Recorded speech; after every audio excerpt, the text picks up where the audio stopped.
Foster care. The words conjure up different mental images depending on the listener's life experience. For some, the words convey the idea of a noble calling. For others, these words trigger a trauma response as they bring to mind the separation from family, friends, and loved ones that foster care brings. For me, the term foster care is incredibly complex.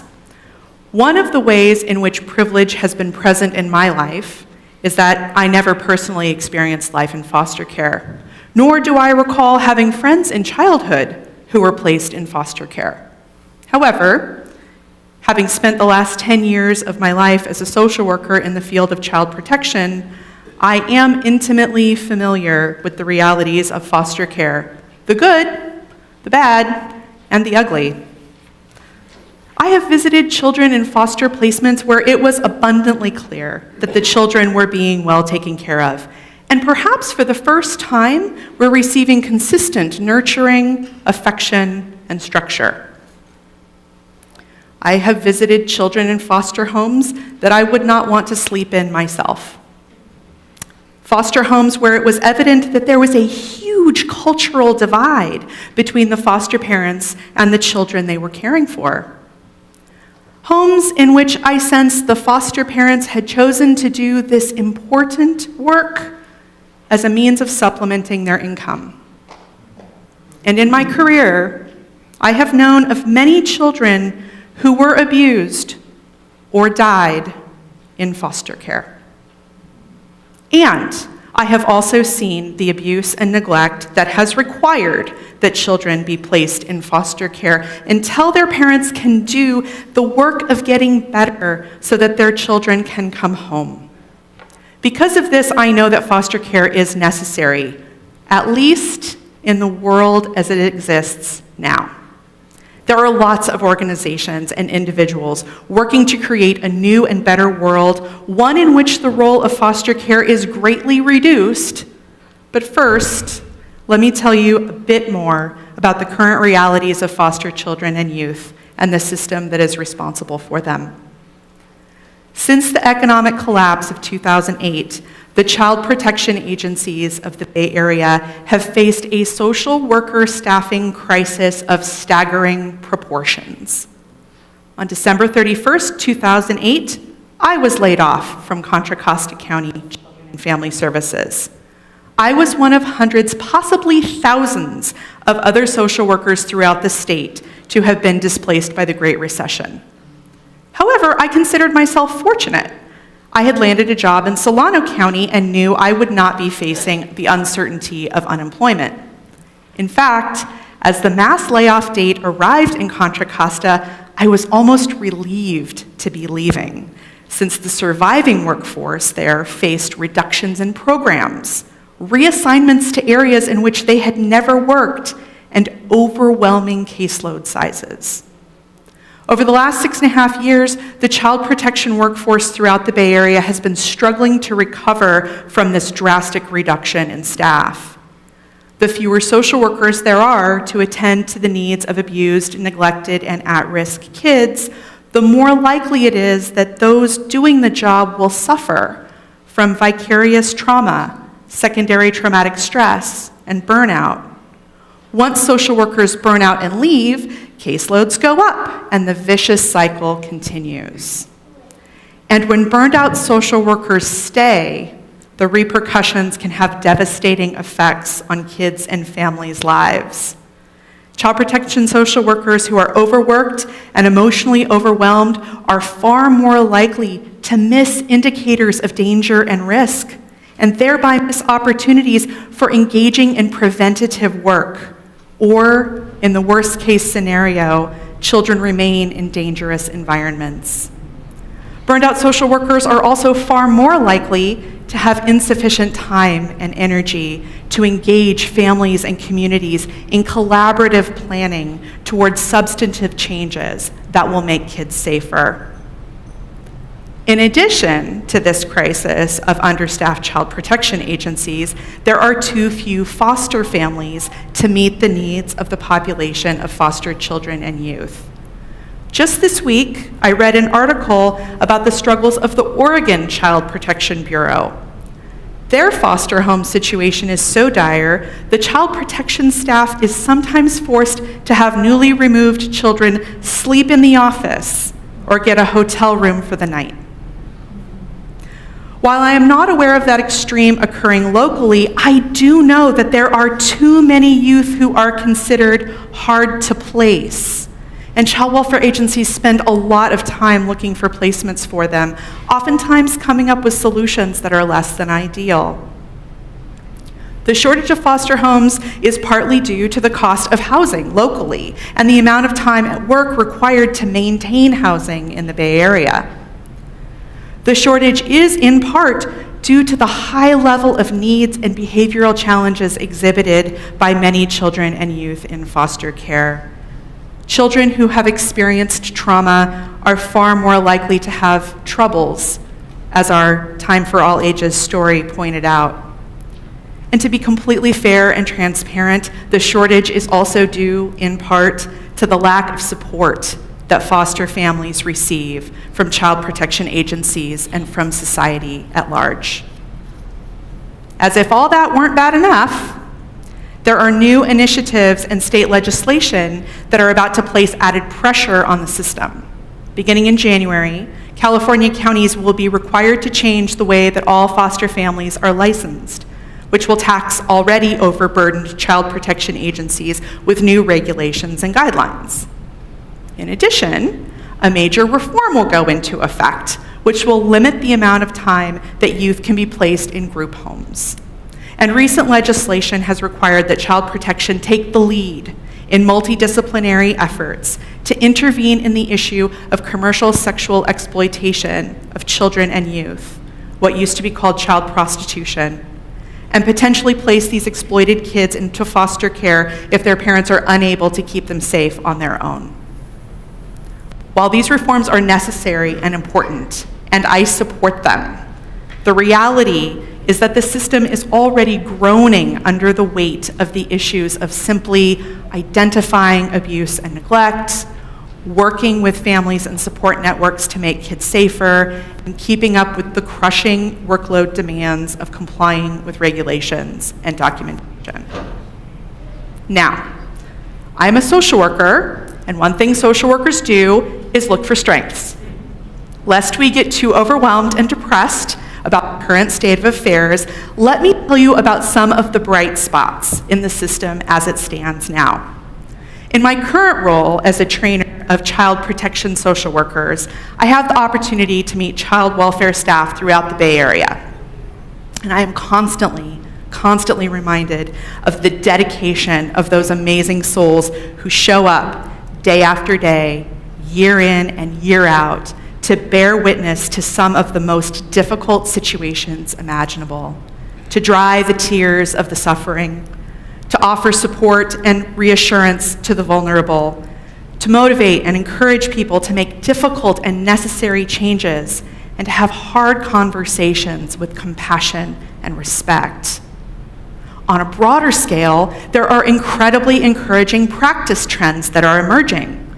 The awareness that the system does not do a good job of raising children, and an emphasis on ensuring permanent, lifelong connections for children who have been removed from their families.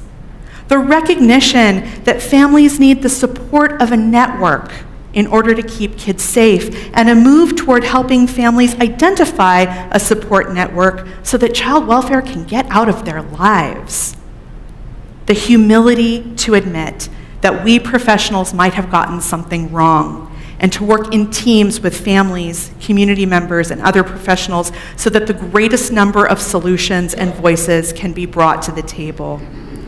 And a reorientation toward the heart of our work, safety for children, so that we remain focused on the main reasons we might be worried rather than throwing in every little worry under the sun.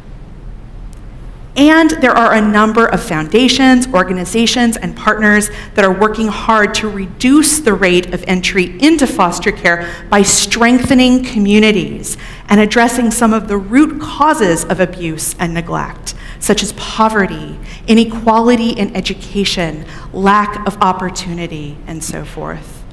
Our congregation is already involved in much of this important work now, and as we know, there is still much work to be done.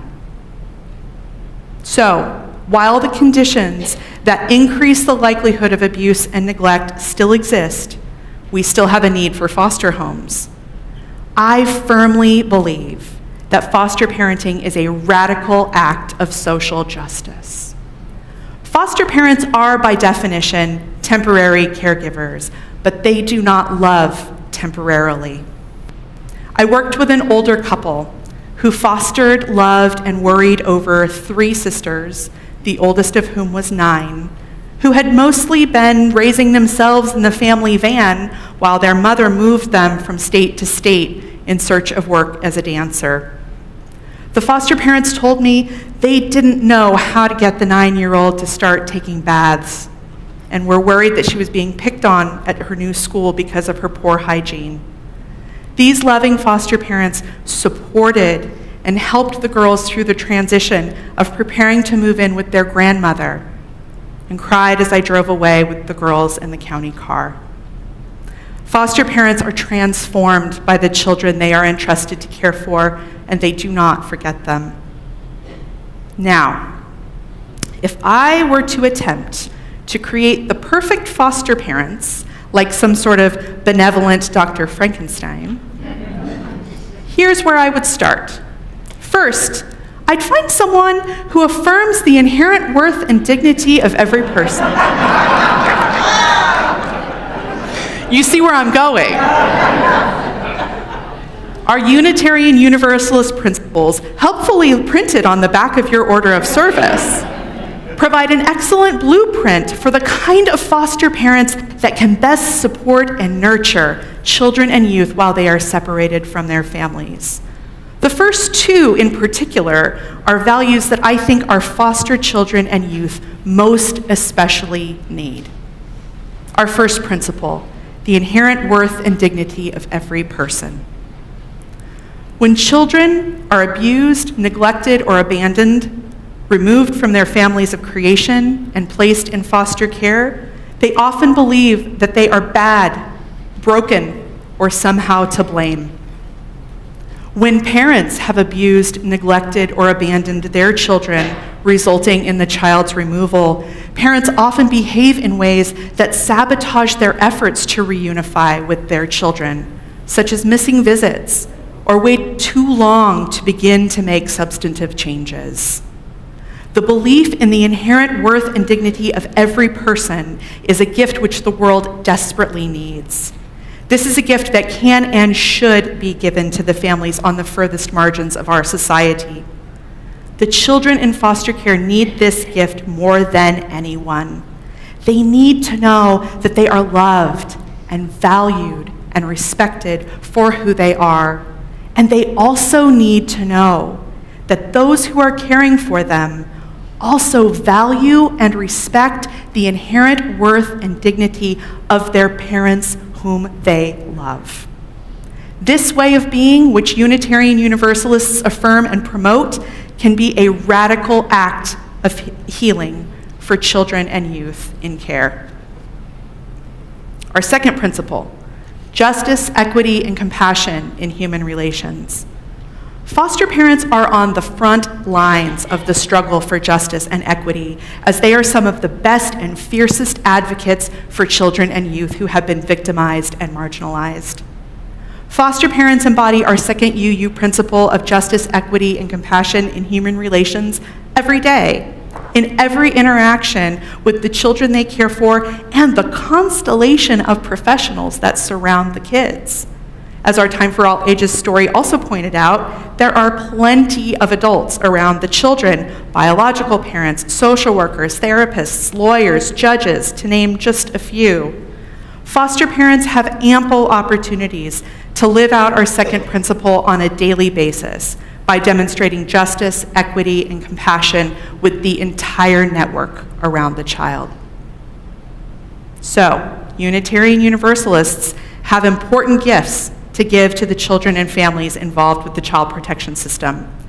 As you use, we are already helping in significant ways, doing good work in our greater communities, powerful, transformative, community-building work that makes a real difference in people's lives. But we could do more.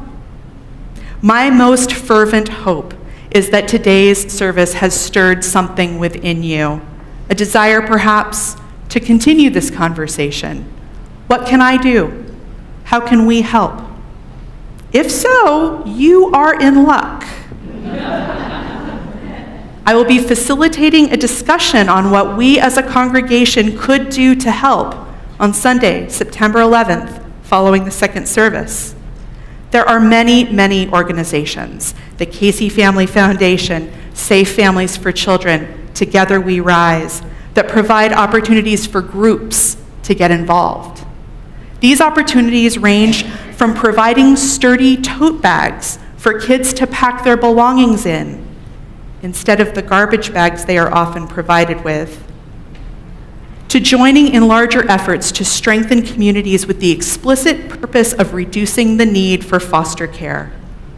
The discussion forum on September 11th will outline ways to get involved on an individual level as well. In the event that I have inspired you to consider becoming a foster parent yourself, I encourage you to attend an orientation session to find out more. County agencies host orientation sessions regularly to answer commonly asked questions and provide information. To find out more, call your county's child abuse reporting hotline and ask how you can start that process. My beloved faith community, the world needs your compassion, your vision, your energy, and your love. So long as the fire burns in us to see suffering cease, so long as we would work toward renewing a crumbling world, our song of hope and joy must be no ordinary song. Let us ask ourselves and one another, are all the children well?